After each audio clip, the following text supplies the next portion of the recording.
Hey everyone, it's EverythingeeB here, and in today's video we're going to be taking a look at Windows 10X.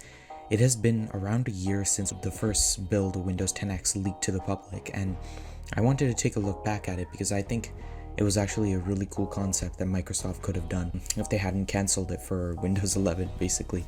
So if you don't know what Windows 10X was, basically it was for the Surface Neo and it was announced in 2019.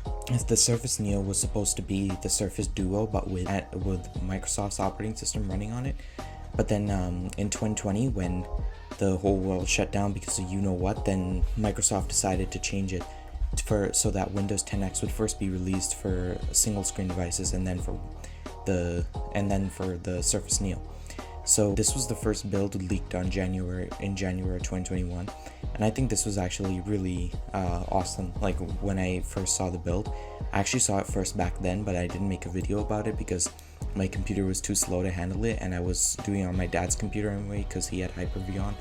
But now, as you can see, we've switched to Hyper-V. Okay, I haven't actually switched to Hyper-V, but I'm using it right now because I use the Windows subsystem for Android, so I have to have a different boot option on startup for Hyper-V Windows and then non-Hyper-V Windows. So yeah, so we're just gonna connect to the Windows 10X virtual machine right now. I didn't actually show the boot logo, but that's because it would take forever for this thing to start up, so I had no patience, so I'll just paste in the boot logo in editing.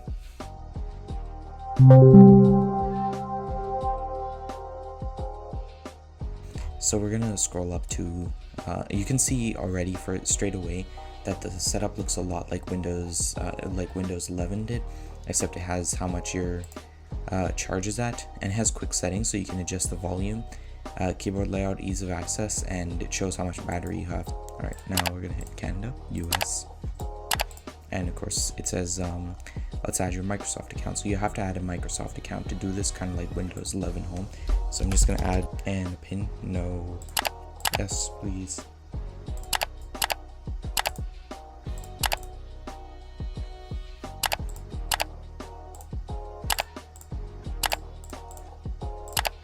And we're here at the desktop. No loading like you'd have to do in Windows 10 or 11.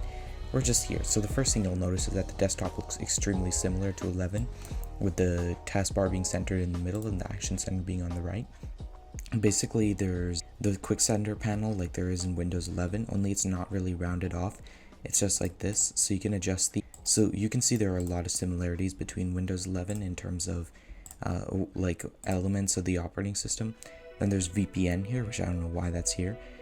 Compose mode, which it just flips it. Weird.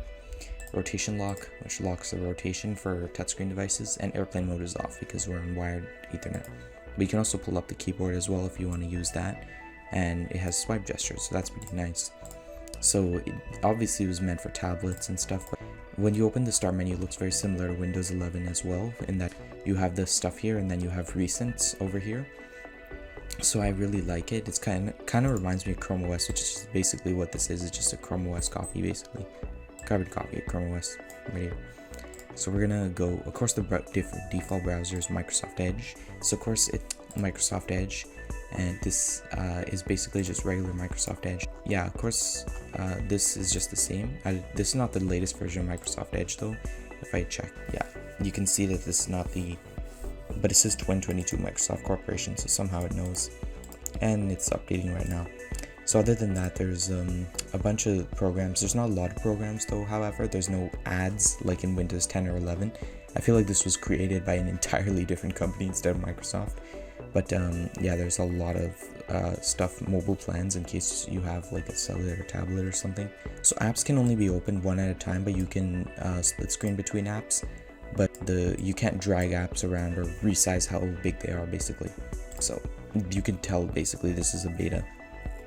There's no display settings like I said, so you can't adjust the thing, but it looks very similar to Windows 10 in terms of aesthetic. So yeah, you can kind of tell that this is pretty much just a stripped down version of Windows, but it doesn't have any of the bloated stuff that regular Windows has now. You can see File Explorer only has one drive, and that's pretty much it. You can check your downloads and OneDrive, but that's pretty much it. So yeah, it is basically like a carbon copy of Chrome OS. Like everything about the OS is very similar to Chrome OS, and it's not like very nice, but like I kind of like the concept, and I wish Microsoft had followed up with it, obviously. So you can go to the Microsoft Store, which is the old Microsoft Store, and pretty much download any application here. So let's try iTunes, just for fun. So you can install that. Okay, let's try some Windows. Netflix. Netflix cannot film you now. And it doesn't, so it just works. This is nice. So you can just install the app now, and it just installs like normal. So now you have a dedicated version of Netflix on the thing. And this is what's really simple. It's just it is just like super fast. Like seriously, everything is just so fluid. Things barely take any time to load. Apparently Microsoft is going to make it so that you could upgrade in 3 seconds, so this would have been cool if it had actually happened. Sadly, Microsoft ended up canceling it in May of 2021, so we'll probably never see this again, unless COVID happens again and then Microsoft goes like, ooh, money's time. I'm gonna try personalizing a bit before going off. Ooh, this is a nice background. You can see it's very limited in terms of customization, but yeah, I think it's alright. Medium. Ooh, you can do large and small. Yeah, that's more customization than you get with Windows 11, to be honest. Although you can't move this here, which is fine, I guess, because it's basically supposed to be Chrome OS. I'm gonna try opening one of my scripts. Hey, look, it's my script. Alright, this is pretty cool. So yeah, that's basically Windows 10X for you. That's basically a quick recap over what it was and how Microsoft ended up ditching what could have been a pretty darn good concept. I hope Windows 11 SE basically turns into what Windows 10X, because Windows 10X is kind of a really good version of Windows, even better than Windows 11 because it's much more consistent. And so yeah, I think I'll end this video here. If you did like this video, then you can like it and subscribe to me. But if you didn't like this video, then don't comment and don't subscribe and don't do anything. Basically just click off this video and pretend like you've never watched it before. And with that, I'll see you all next time.